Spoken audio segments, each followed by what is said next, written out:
Assalamualaikum warahmatullahi wabarakatuh. Perkenalkan, nama saya Rijal, NIM 10323008,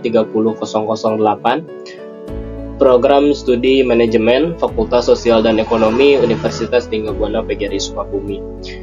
Presentasi saya kali ini yaitu untuk memenuhi tugas mata kuliah Manajemen Sumber Daya Manusia. Dosen pengampu Bapak Angga Pramadista Sudrajat, SEMM. Untuk pembahasan presentasi saya kali ini yaitu ada 4 poin dari perencanaan sumber daya manusia. Yang pertama yaitu pengertian dan pentingnya perencanaan SDM. Yang kedua yaitu proses perencanaan sumber daya manusia. Yang ketiga implementasi perencanaan SDM. Dan yang keempat evaluasi dan penyesuaian rencana SDM.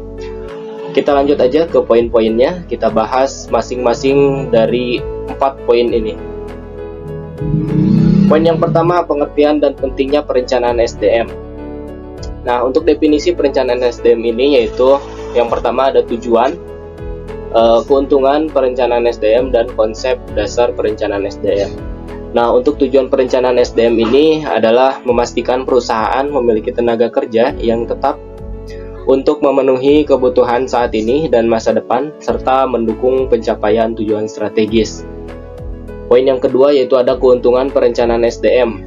Nah, untuk keuntungan perencanaan SDM ini meliputi optimalisasi penggunaan sumber daya manusia, peningkatan produktivitas, serta penurunan biaya operasional melalui efisiensi dan efektivitas. Poin yang ketiga ada konsep dasar perencanaan SDM. Konsep dasar perencanaan SDM ini yaitu mencakup analisis kebutuhan tenaga kerja, peramalan, perencanaan rencana aksi, serta peninjauan dan evaluasi berkelanjutan untuk menyesuaikan dengan perubahan.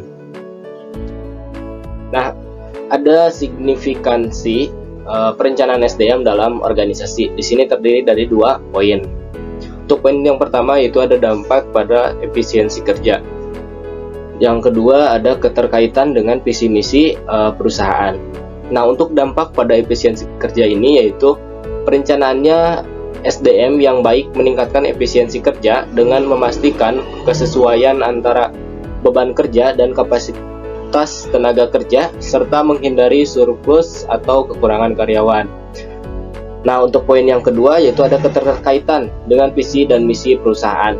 Perencanaan SDM mendukung keterkaitan dengan visi dan misi perusahaan melalui penyelarasan kebutuhan tenaga kerja dengan tujuan jangka panjang dan strategis bisnis yang ditetapkan.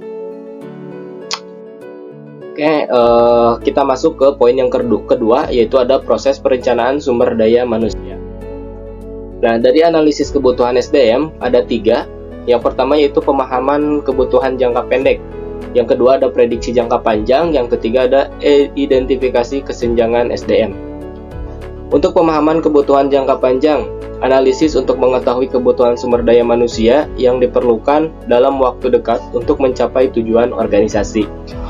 Untuk yang kedua ada prediksi jangka panjang. Nah, prediksi jangka panjang ini yaitu proses memperkirakan kebutuhan tenaga kerja di masa depan berdasarkan tren pasar dan rencana bisnis jangka panjang.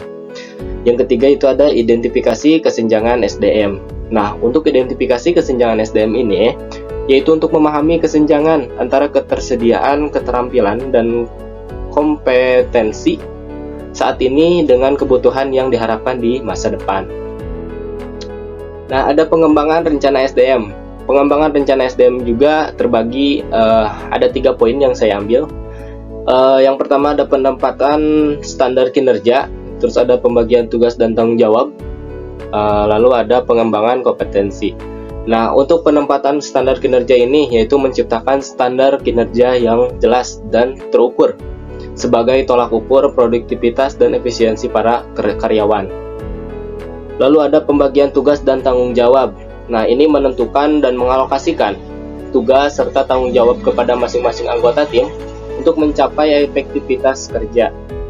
Dan yang selanjutnya ada pengembangan kompetensi.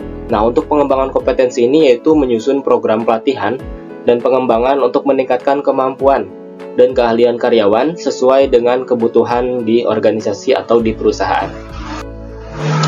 Oke, kita masuk ke poin yang ketiga, Nah, poin ketiga ini yaitu membahas tentang implementasi perencanaan SDM. Nah, di implementasi dan perencanaan SDM ada rekrutmen dan seleksi. Ada 2 poin. Yang pertama yaitu metode rekrutmen modern, dan yang kedua prosedur seleksi yang tepat. Untuk metode rekrutmen modern ini meliputi penggunaan platform digital, media sosial, dan artificial intelligence untuk menarik dan memilih kandidat yang potensial dan berkualitas tinggi. Nah, untuk poin yang kedua yaitu ada prosedur seleksi yang tepat. Nah, yang dapat melibatkan penilaian yang komprehensif melalui wawancara berstruktur, tes psikologi, dan uji keterampilan untuk memastikan kecocokan kandidat dengan budaya perusahaan atau organisasi. Lalu ada pengembangan dan pelatihan. Nah, untuk pengembangan dan pelatihan ini ada 3 poin. Poin pertama yaitu program pelatihan berkelanjutan. Yang kedua evaluasi kinerja karyawan, dan yang ketiga pengembangan karir. Untuk yang pertama yaitu program pelatihan berkelanjutan. Nah, untuk program pelatihan berkelanjutan ini memberikan karyawan kesempatan untuk memberikan keterampilan, memperbaharui keterampilan mereka secara berkala sesuai dengan perkembangan industri dan teknologi terbaru. Untuk yang kedua yaitu ada evaluasi kinerja karyawan. Evaluasi kinerja karyawan ini dilakukan secara berkala dengan menggunakan KPI yang telah ditetapkan guna mengidentifikasi kekuatan dan area untuk membutuhkan pengembangan lebih lanjut. Untuk di poin ketiga ada pengembangan karir.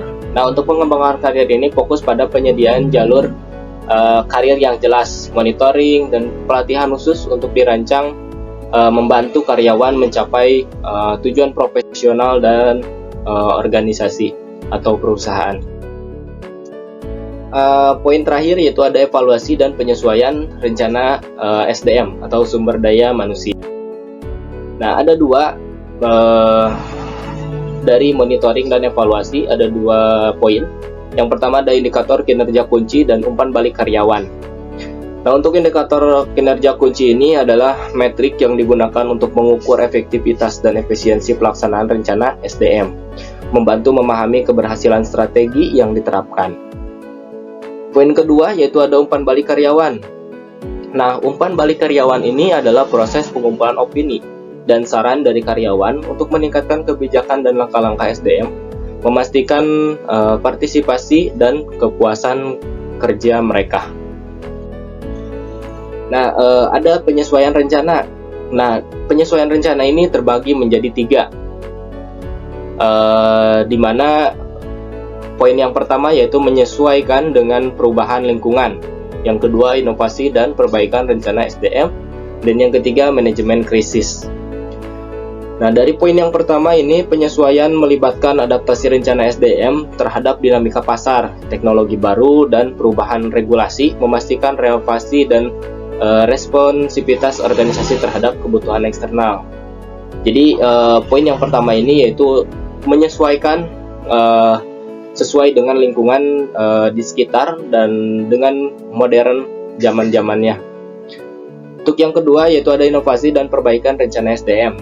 Nah, untuk inovasi dan perbaikan ini terus-menerus menjadi strategi SDM yang bertujuan untuk meningkatkan proses rekrutmen, pelatihan, dan pengembangan karyawan yang selaras dengan tujuan jangka panjang perusahaan. Poin yang ketiga yaitu ada manajemen krisis. Nah, untuk manajemen krisis ini adalah langkah-langkah yang diperlukan untuk memitigasi dampak situasi krisis pada karyawan dan operasional perusahaan, termasuk kesiapan dan respon terhadap situasi darurat. Nah, itu 3 poin dari penyesuaian rencana. Oke, mungkin itu saja presentasi dari saya. Mohon maaf bila ada kesalahan kata. Terima kasih. Wassalamualaikum warahmatullahi wabarakatuh.